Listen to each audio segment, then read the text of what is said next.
Women have rights similar to those of men, equitably. They have similar rights. You can't abuse your wife. You can't abuse the laws of divorce in order to, like oppress your wife. You can't do that. Like some people do it today. Like, ask me about that. Like, there's a lot of women who come and they say, like, my husband is not spending on the children, on the household. He doesn't come to the home. He hasn't been to the house. He doesn't pay the rent. He hasn't been to the house for like a year.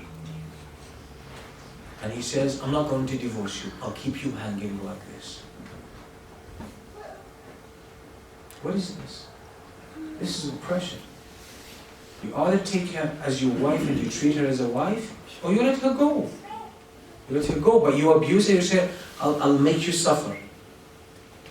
This is a crime in Islam. You're using the laws of divorce, marriage and divorce, in order to oppress someone. This is haram. This is a great haram. So Allah is saying women have a right like men in this relationship. Then Allah says about divorce. Allah explains here the issue of 2 divorces, 3 divorces. What's the difference between first divorce, second divorce, and third divorce? So the first divorce, someone says to his wife, you're talaq, I divorce you. So she has to go through a period. They have roughly 3 months where she's in her iddah. He can take her back anytime during this iddah. And then they reconcile and they're back to their life. But if these 3 months are over and he hasn't brought her back, they are divorced. They are divorced. And if he wants to bring her back, he can. He can. But what does he have to do? He has to marry her all over again. A new contract and a new mahr or dowry. Okay? Everything new, completely, as if he's meeting her for the first time. Completely new marriage. But let's say he took her during her waiting period, her iddah. He took her back. And then like maybe a year later they have another issue, they fight, another fight, and he says, I divorce you. So she goes through 3 months period. Similar to the first one. If that period is gone completely without him taking her back, then they are separated, he wants her back, he has to ask for her hand in marriage again, new contract, new dowry.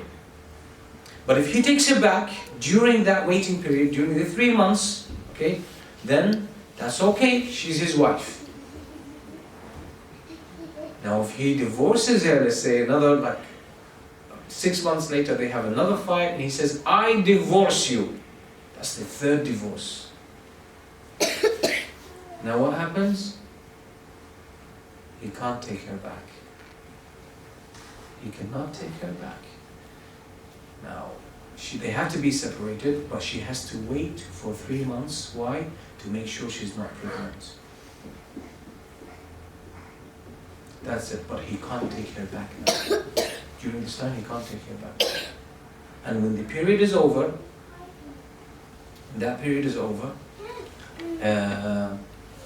he cannot marry her again. He cannot say, hey, I want to have a new contract, ask for your hand in marriage, let's marry again. No, he can't. No way. There's only one way. If she just gets married normally, she finds another husband and she marries, she has her life. If she happens to be divorced by the second husband and she's done with her period and she's out, she's completely free, then the first husband could now think of marrying her and he might approach her. But you can't arrange that second marriage. It's haram. You can't arrange it. It has to happen just like this. Clear? That's the difference between the first, second, which are similar, and the third is different. Third is different. Okay, so Allah is going to talk about these. Allah says, الطلاق مرتان فإمساك بمعروف أو تسريح بإحسان ولا يحل لكم أن تأخذوا مما آتيتموهن شيئا إلا أن يخافا ألا يقيما حدود الله فإن خفتم ألا يقيما حدود الله فلا جناح عليهما فيما افتدت به تلك حدود الله فلا تعتدوها ومن يتعد حدود الله فأولئك هم الظالمون فإن طلقها فلا تحل يعني الثالثة فإن طلقها فلا تحل له من بعد حتى تنكح زوجا غيره فإن طلقها فلا جناح عليهما أن يتراجعا إن ظنا أن يقيما حدود الله وتلك حدود الله يبينها لقوم يعلمون. You'll see now what we said, you'll see it in the translation. Divorce may be retracted, like you take her back, twice. Then the husband must retain his wife with honor, either take her back with honor, or separate from her with grace. It is not lawful for husbands to take back anything of the dowry given to their wives unless the couple fears not being able to keep within the limits of Allah. What does this clause mean? This is khulu', by the way. Khulu'. This is, so a husband should not take back the dowry. Except if the wife says, I don't want you. I want divorce. So she can give him either the whole dowry back or part of it back. They agree on whatever percentage. And he frees her and she takes her own divorce. So that's what this verse talks about khulu'. This is the verse of khulu', or this clause of khulu'. Okay? So it is not lawful for a husband to take back anything of the dowry given to their wives unless the couple fears not being able to keep within the limits of Allah. Because the wife says, I can't be a good wife to you. I want separation. I want khulu'. I want to be separated from you. Then she can give him back, like either the full dowry or part of it, whatever. Okay? So if you fear they will not be able to keep within the limits of Allah, there is no blame if the wife compensates the husband to obtain divorce. You see? That's the khulu'. Okay? These are the limits set by Allah. So do not transgress them, and whoever transgresses the limits of Allah, they are the true wrongdoers. Let's move to the third divorce now. فَإِن طَلَّقَهَا فَلَا تَحِلُّ لَهُ مِن بَعْدُ حَتَّى تَنْكِحَ زَوْجًا غَيْرَهُ. Okay? فإن طلقها فلا جناح عليهما أن يتراجعا إن ظنا أن يقيما حدود الله وتلك حدود الله يبينها لقوم يعلمون. Allah says, so if a husband divorces his wife, now third time, 3 times, then it is not lawful for him to remarry her until after she has married another man and then is divorced. Then it is permissible for them to reunite as long as they feel they are able to maintain the limits of Allah. These are the limits set by Allah, which He makes clear for people of knowledge. Younger brothers and sisters, are you able to relate to this? Do you guys know what we're talking about? You following? Okay, good. I feel bad for you with these, with these rulings. They're a little bit tough. Okay. Then Allah subhanahu wa ta'ala here talks about, Allah wants to complement this with the etiquettes of divorce. So yes, divorce could happen. It's a very, by the way, it's a very difficult experience. Like if a couple goes through divorce, emotionally, it's traumatizing. It's very painful. Like there's no easy divorce, by the way. There's no, unite with someone, you bind your destiny with someone, and your whole life is together with that person, then you separate. Emotionally, this is extremely painful, by the way. Extremely painful. So no divorce is easy. So Allah subhanahu wa ta'ala, and people will be bitter. You'll find when there is divorce, usually people are very bitter and very aggressive, right? And they want to harm the other person as much as they want. And everyone feels a victim. Husband feels a victim, wife feels a victim, everyone.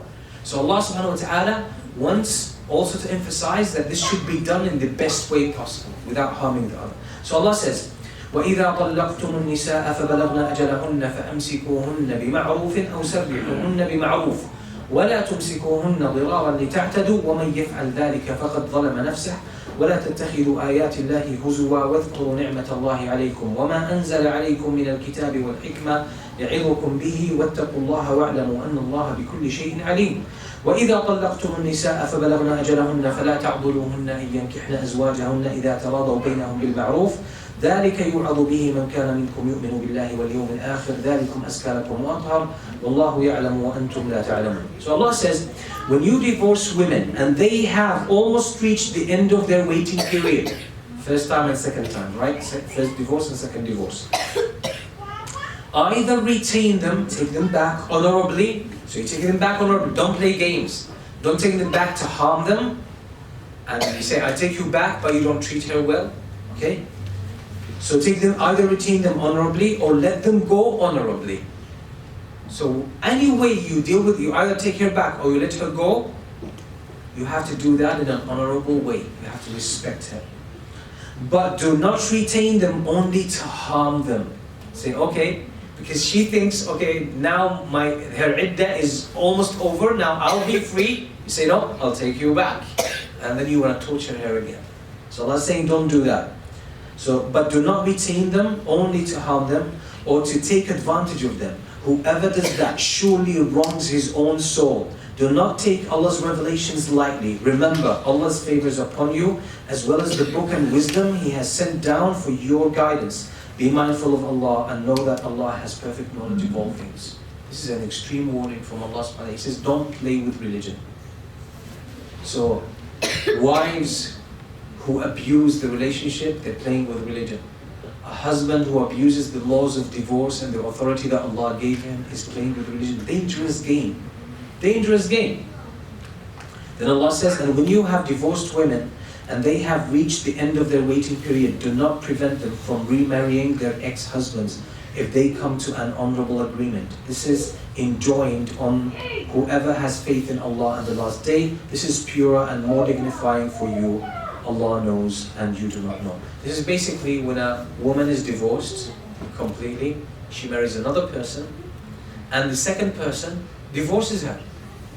And now she has an agreement, like she comes across her first husband and they want to marry again. They feel they can actually, this time it might work. The second husband should not, say, no, you can't go to that man again. No, she's free from you. You have no authority. You have no authority. And this also applies as well to her guardian. Sometimes her father might try to prevent that. Allah says you can't do it.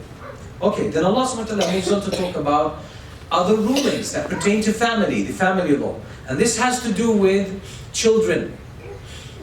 It has to do with children in the sense, you're talking about babies.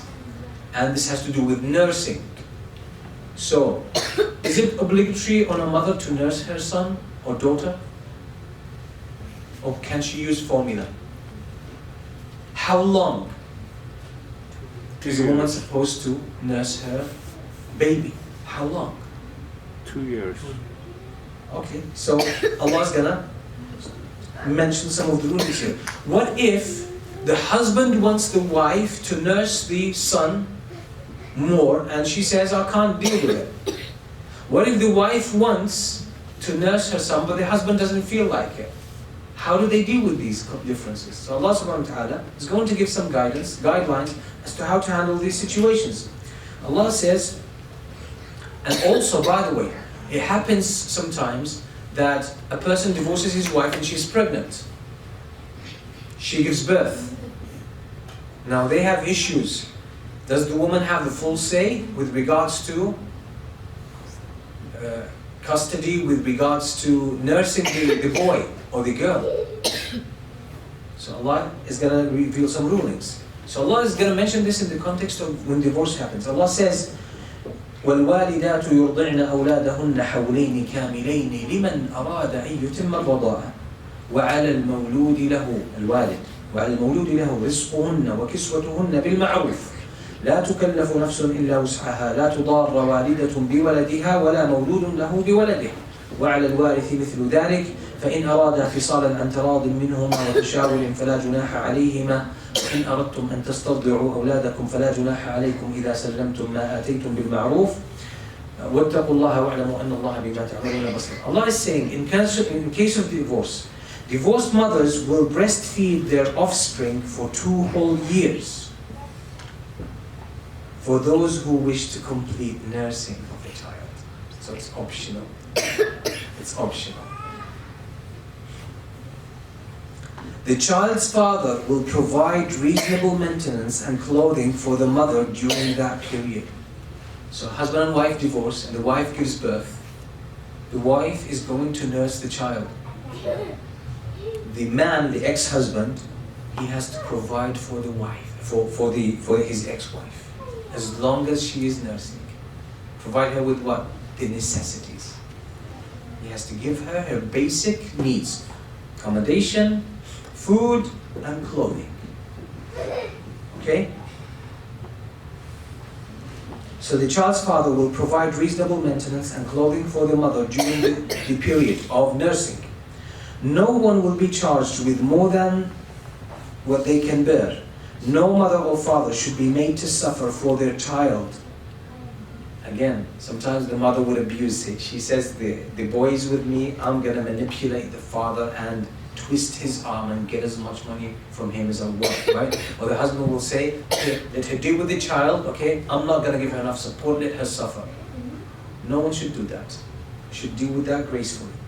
Then Allah says, and the father's heirs are under the same obligation. Let's say the husband or the ex-husband dies. Someone divorces his wife, she's pregnant,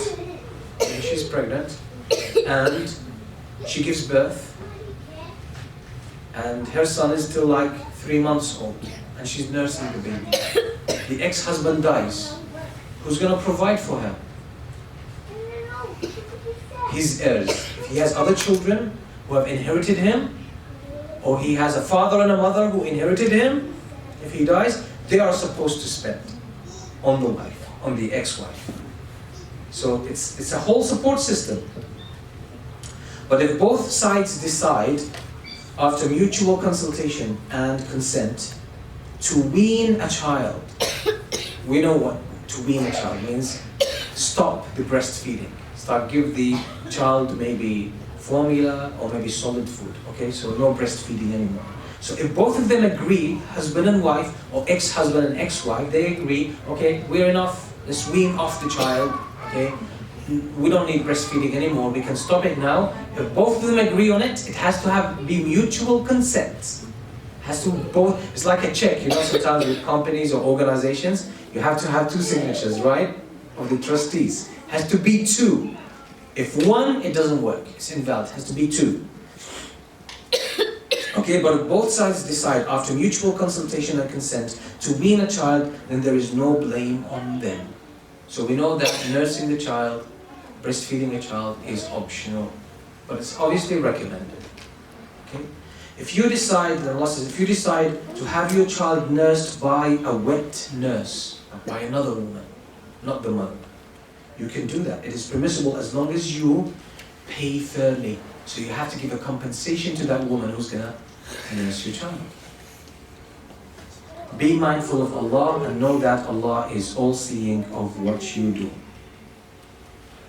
And by the way, today there is something called, they have, milk bank. It's a new thing. Have you heard of that? They have a milk bank. Mother milk bank. So basically, sometimes some mothers, they have much more milk than their son or their daughter needs. Or like maybe their baby dies.